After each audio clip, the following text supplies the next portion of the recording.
Ustedes avanzamos en los contenidos, recibimos a nuestro primer invitado de la mañana de hoy, se trata de Ezequiel Pérez, diputado y secretario agrario de AD Táchira y también representante y miembro de la Comisión de Contraloría de la Asamblea Nacional. Bienvenido a Primera Página, un gusto recibirlo. Buenos días, muchísimas gracias Daniela por esta oportunidad.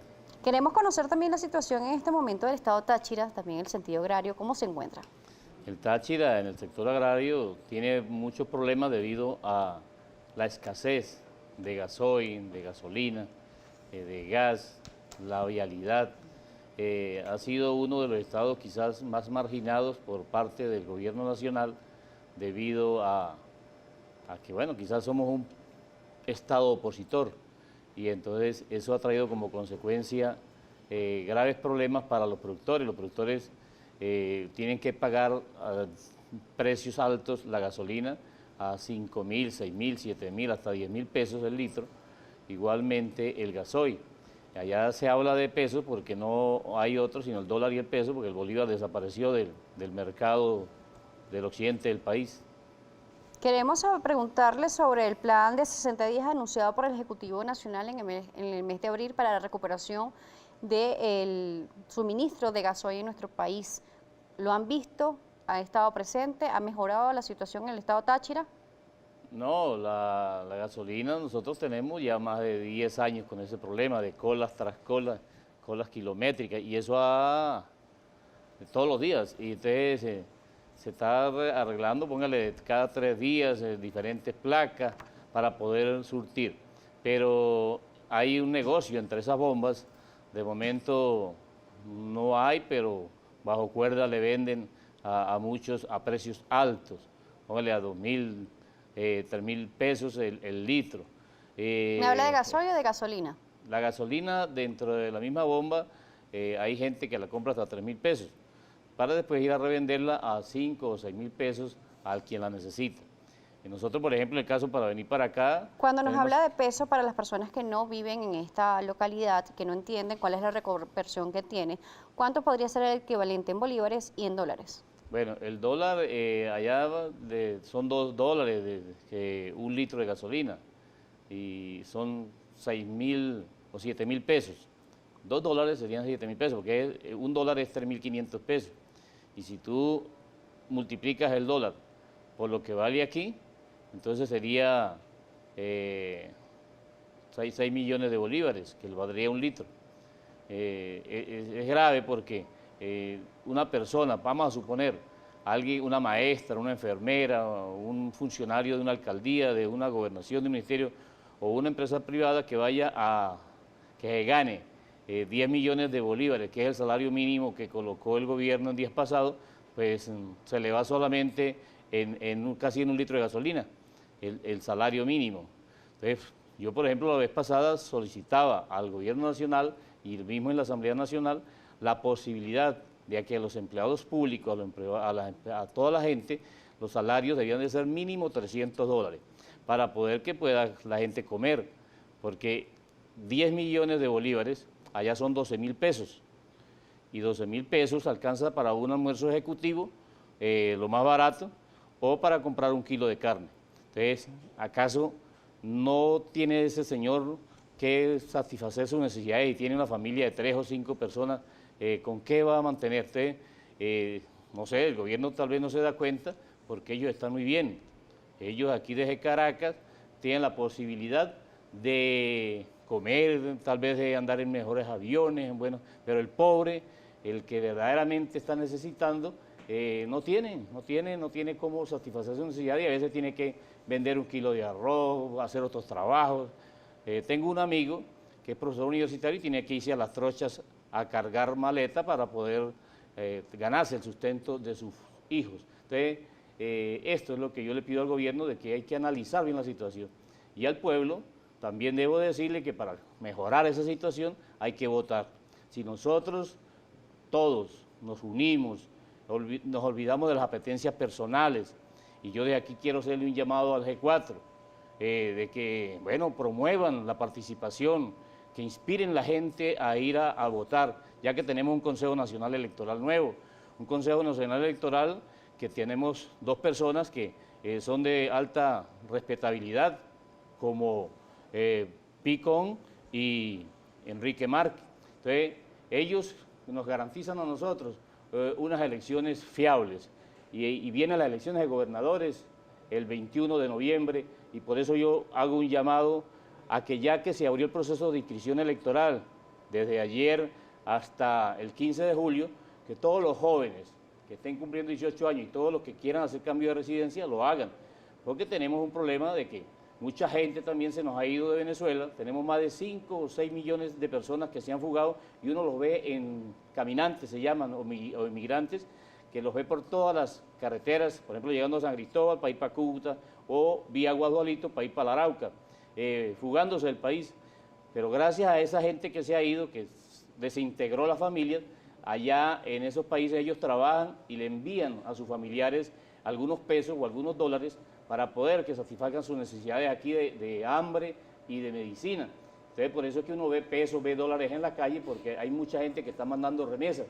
¿Y qué pasa con el bolívar? ¿Qué está sucediendo con el bolívar en nuestro país? Además, sobre el aumento también de las cantidades en cero, cuando vemos, por ejemplo, el equivalente a $1, y no solamente con el dólar paralelo, sino también con el dólar oficial trazado por el Banco Central de Venezuela. El Bolívar ha desaparecido desde que Chávez en la oportunidad le quitó 3 ceros, empezó a matar a Bolívar. Ahí fue el entierro de Bolívar. Después viene y le quita a Maduro 5 ceros más, son 8 ceros. Y ya hoy habla la gente, cuando le va a algo que valga 1.000.000, ya la gente dice 1.000. Entonces ya le están quitando 3 ceros, ya la misma gente.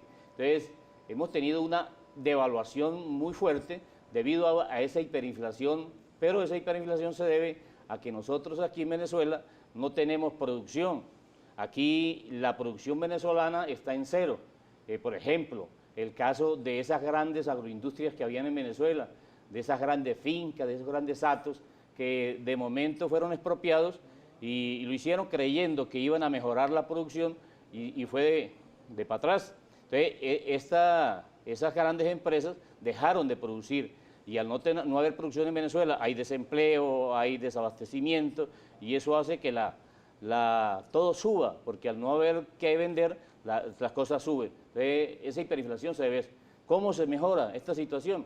Con un cambio de gobierno. Ya no hay otra, porque ya son 22 años, y en 22 años demostró este gobierno de que no es capaz de mejorar económicamente ni de mejorar los problemas sociales que existen en el país. Nosotros conseguimos en todas partes niños desnutridos, hombres y mujeres hasta en los basureros buscando qué comer. Eso es grave. Y tal vez esa desnutrición que estamos viendo, porque también el que gana 10 millones de bolívares, y si tiene una familia o tiene un abuelo y no le alcanza ni para comprar la medicina, pues tiene que aguantar hambre. Y al aguantar hambre, solamente la barriga es la que le suena cuando hay hambre, y entonces se va desnutriendo, y eso está pasando en el país. La falta de formas de poder producir. Entonces, ¿qué es lo que nosotros proponemos?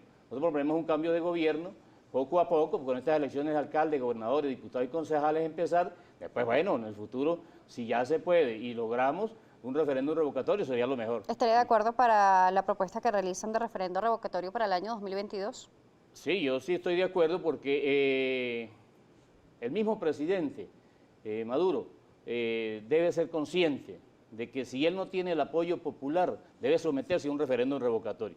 Y lo he dicho varias veces, si él gana un referéndum revocatorio, se queda, pero si pierde, bueno, salió por la puerta grande, como un gran demócrata, como una persona que dio chance a que la democracia se revitalice, y eso es lo mejor. Aquí no podemos nosotros, porque yo soy fuerte y porque tengo armas y etcétera, a mantenerse a la fuerza con un pueblo que está sufriendo. El pueblo está sufriendo y todo el mundo es consciente. Entonces yo también le hago un llamado al pueblo a despertar. Hay que despertar, no hay que mantenernos en casa, hay que salir a votar. Hay que salir a votar, porque es la única manera. Nosotros no tenemos armas. Las armas que nosotros tenemos, el pueblo venezolano, el pueblo civilizado, es el voto. El voto es la mejor arma para nosotros poder resolver cualquier conflicto social, económico, militar, etc. Ese es lo mejor que puede suceder para que Venezuela salga adelante, en paz y en buena lid. ¿Cómo recuperar la confianza al voto luego de un proceso de abstención? Bueno, eso que sucedió con el problema de, no solamente la abstención de este pasado diciembre del 2006, sino la abstención en las elecciones presidenciales del 2018 y en las abstenciones del 2017 en la Asamblea Constituyente y en las parlamentarias del 2005. Estas elecciones que se hicieron así, bueno, donde se hace un llamado a abstenerse, pareciera como un acuerdo, porque a Maduro le interesa que la gente no vote, porque mientras no voten, lo de ellos van y votan todos y ocupan todos los espacios políticos, trátese de asamblea, de gobernaciones, alcaldías, etc. Entonces, ¿qué es lo que debe de hacerse hacia ese problema de abstención? De que le digo yo que es un acuerdo porque, mientras tanto, algunos están bien mientras no se vote de la oposición y el pueblo sufre, el pueblo sufriendo. Entonces, ¿qué hacemos?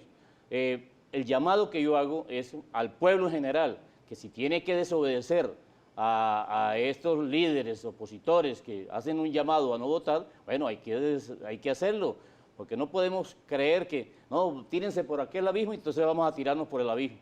No, vamos a pensar y analizar y a despertar, porque Bolívar lo dijo, si hay unión, tenemos fuerza, si hay división, todo se pierde. Entonces, vamos a luchar para que haya unidad en este proceso de elecciones. Y lo he dicho, si puede llegar en la Alianza Democrática a un consenso en todos los partidos políticos, como lo propone Acción Democrática.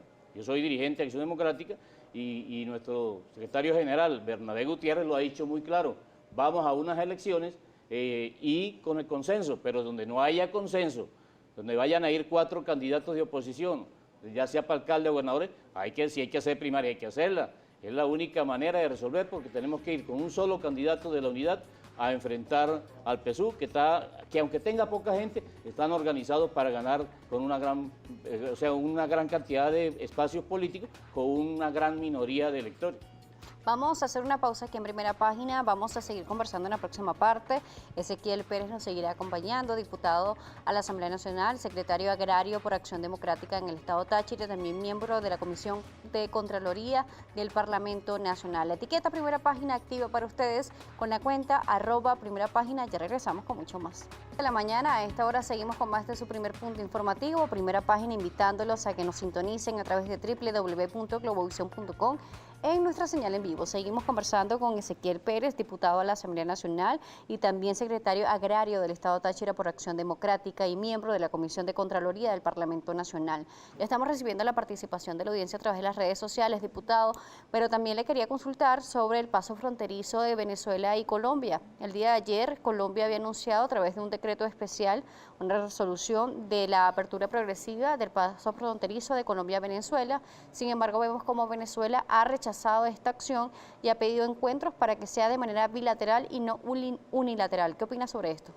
Bueno, yo quiero felicitar al gobierno colombiano de ese decreto que hizo, porque es necesario y urgente de que se abran los pasos fronterizos por todo el sector de Venezuela y Colombia.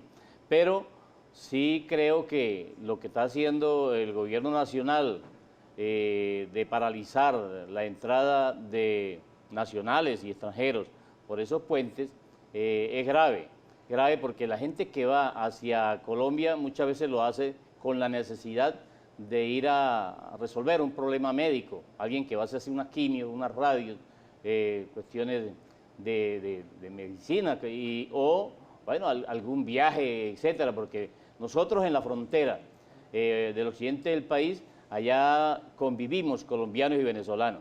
Allá alguien tiene un rasgo de sangre colombiana o sangre venezolana, y desde el 19 de agosto del 2015, que fue que cerraron la frontera en ese sector, han sido demasiados los asesinatos, desapariciones de gente que se tira por las trochas para poder ir a buscar hasta una comida, etcétera.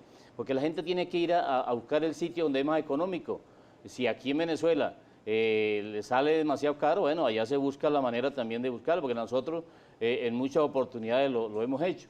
Entonces, ir por las trochas es arriesgarse a la vida. El río es traicionero, el río Táchira, y de momento crece, y es muchos los fallecidos que han habido desde que está la trocha trabajando, y los puentes paralizados. Entonces, yo le pido aquí también al gobierno nacional la posibilidad de que abra esa frontera, no solamente para pasar la medicina, sino también traer productos comerciales y eso ayuda mucho como ingresos, como impuestos al CENIAF.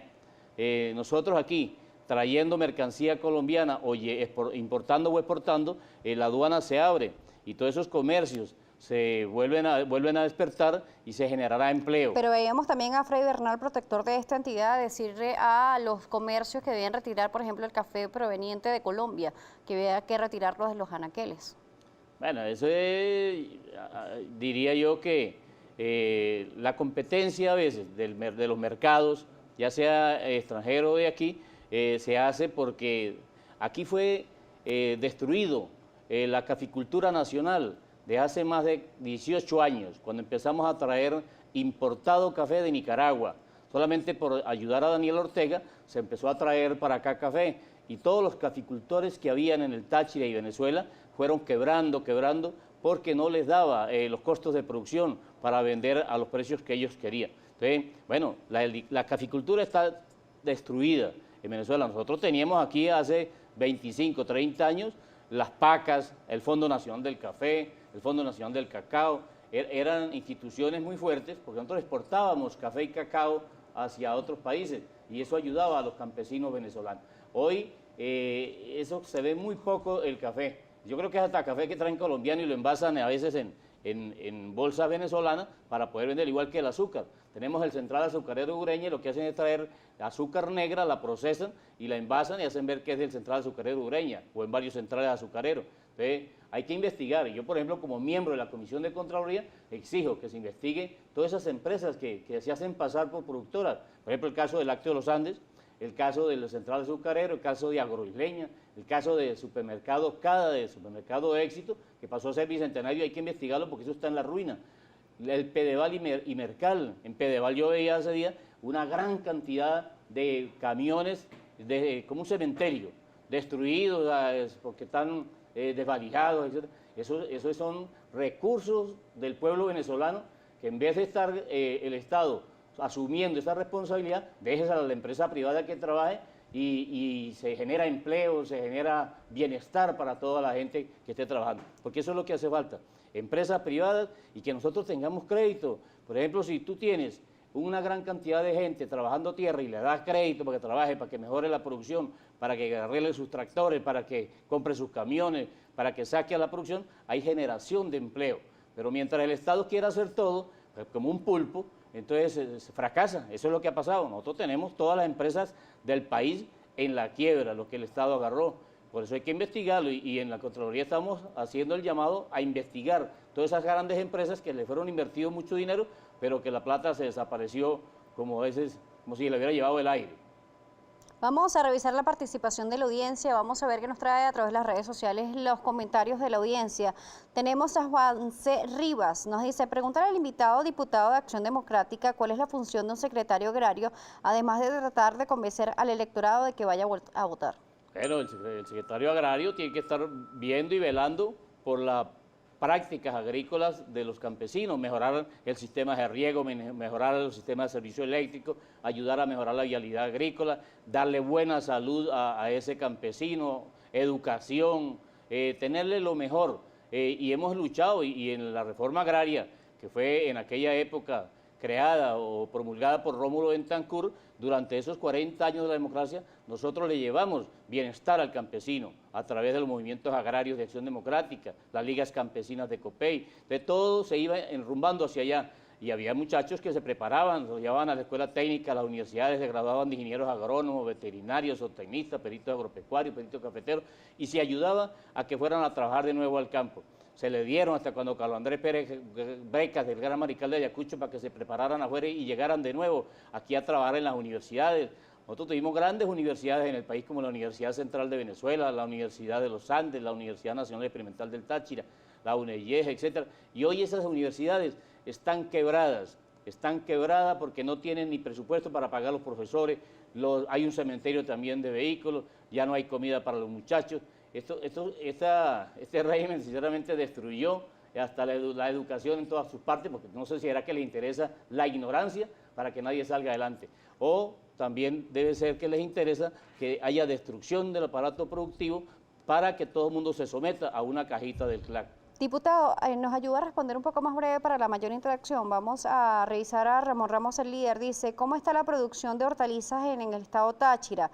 ¿Cómo están sacando sus productos para la distribución interna y a nivel nacional?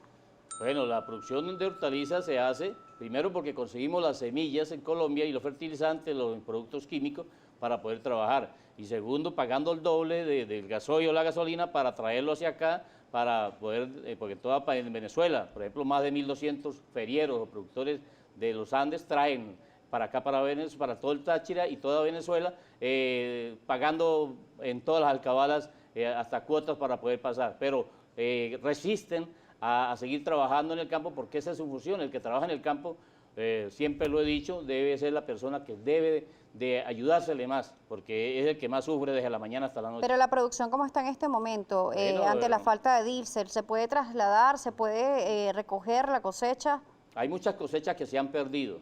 Ya más o menos el 30-40% de los cultivos se han ido perdiendo por la falta del gasoil. Entonces, por eso también ya hacemos un llamado al gobierno nacional a que los productores agropecuarios deben colocársele una bomba especial para que puedan surtir y resolver el problema. Tenemos la participación de Jorge Cascourt. El invitado habla de algunos de los temas que afectan a las actividades de Táchira, pero se le olvidó la retrogradez de la región con la designación del protector y los conflictos con la gobernadora y el pueblo. Bueno, tienen también razón, porque la gobernadora del Táchira, ella hace todo el esfuerzo, es una de las mujeres más trabajadoras allá en el Táchira, luchando por llevarle salud a la gente, por buscar resolución a los problemas, pero se meten proyectos aquí al Consejo Federal de Gobierno y no se los aprueban. Igualmente, el protector está allá resolviendo algunos casos, pero si pone, por ejemplo, como el caso de que da 15 días de plazo para que la gente saque el café de su zona y ellos permiten, por otro lado, no abren la frontera y permiten que el contrabando siga por la trocha, bueno, no se sabe qué negocio puedan tener ellos ahí. Queremos también que le ofrezca sus redes sociales a las personas que nos están viendo en este momento, se nos termina el tiempo. Ezequiel Pérez en Twitter, Instagram y Facebook. Y Ezequiel Pérez, hotmail.com. En el correo electrónico. Gracias por acompañarnos el día de hoy. Muchas gracias, Daniela, muchas gracias a Globovisión por haberme permitido hoy dialogar con el pueblo venezolano. Gracias por acompañarnos. Ezequiel Pérez nos estuvo acompañando, diputado de la Asamblea Nacional, secretario agrario de Táchira por Acción Democrática, además miembros de la Comisión de Contraloría del Parlamento Nacional. Vamos a la pausa, regreso nos estará acompañando Alfonso Campos, secretario general del partido El Cambio, así que ya puede utilizar la etiqueta Primera Página para nuestro segundo invitado de la mañana de hoy.